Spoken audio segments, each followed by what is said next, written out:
আশা রাখছি আজকের এই মহামারীর দিনেও তোমরা সুস্থ থেকে পড়ার মতো দিয়ে আসো।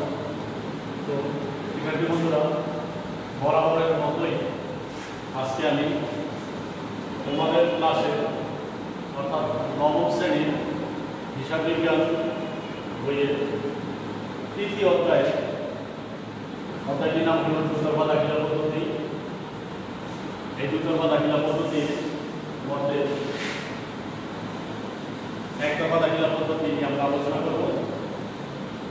শিক্ষার্থী বন্ধুরা, তোমরা জানো হিসাব রক্ষণ প্রক্রিয়ার বা পদ্ধতির দুটি পদ্ধতি আছে, অর্থাৎ এই দুটো পদ্ধতিতে হিসাব রক্ষণ প্রক্রিয়া সুসম্পন্ন করতে হয়। এর একটি হল দুতরফা দাখিলা হিসাব পদ্ধতি,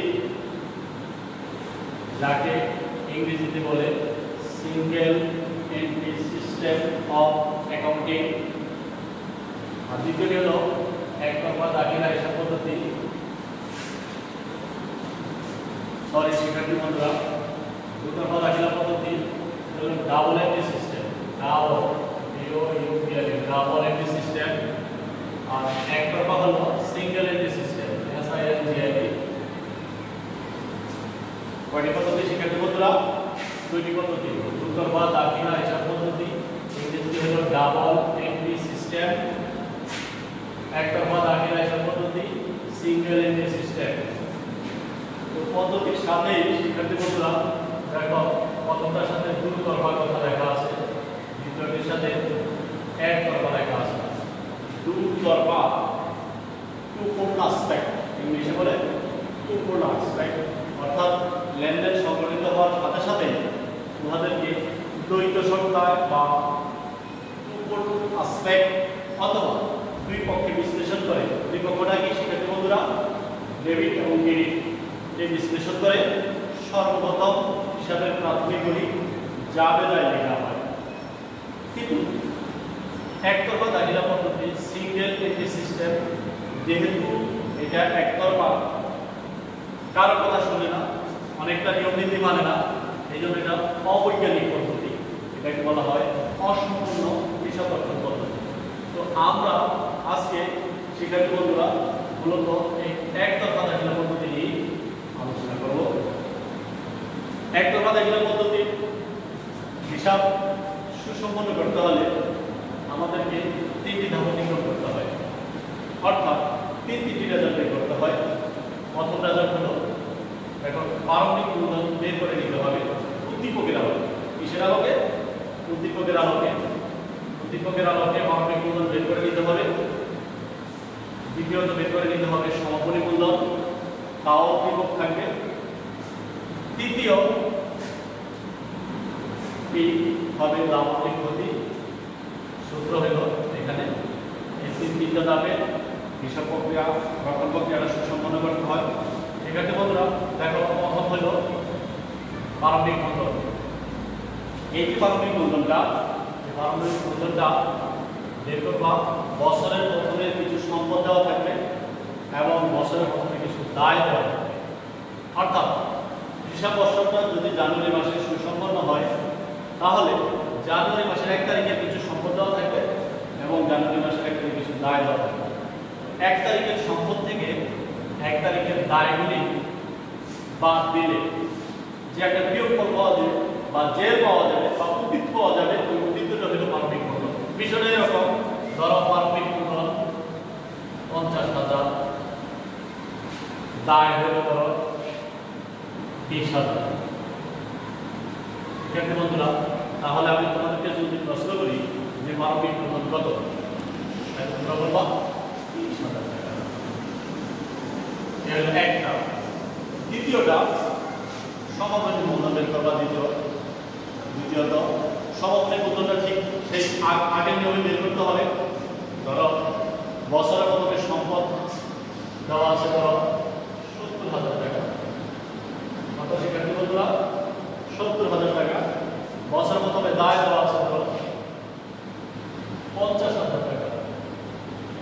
তাহলে শিক্ষার্থী বন্ধুরা, তোমাদের কাছে যদি আমার প্রশ্ন থাকে এরকম সমাপনী মূলধন কত হবে, তোমরা বলবা 70,000 থেকে 50,000 গেলে দেখো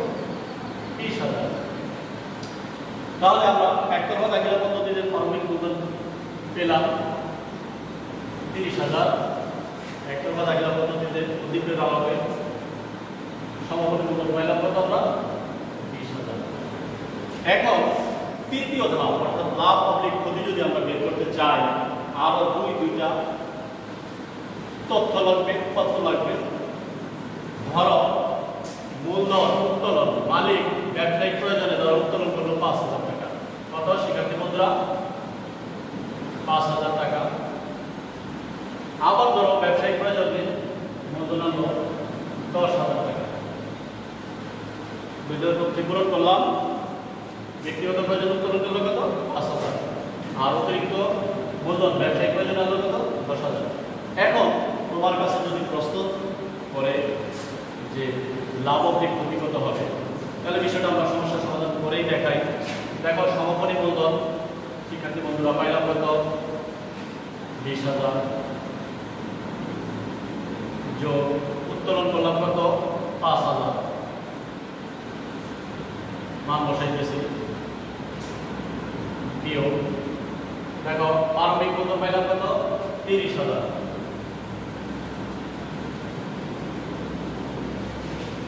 প্রারম্ভিক মূলধন পাইলাম আমরা 30,000, অতিরিক্ত মূলধন পাইলাম 10,000।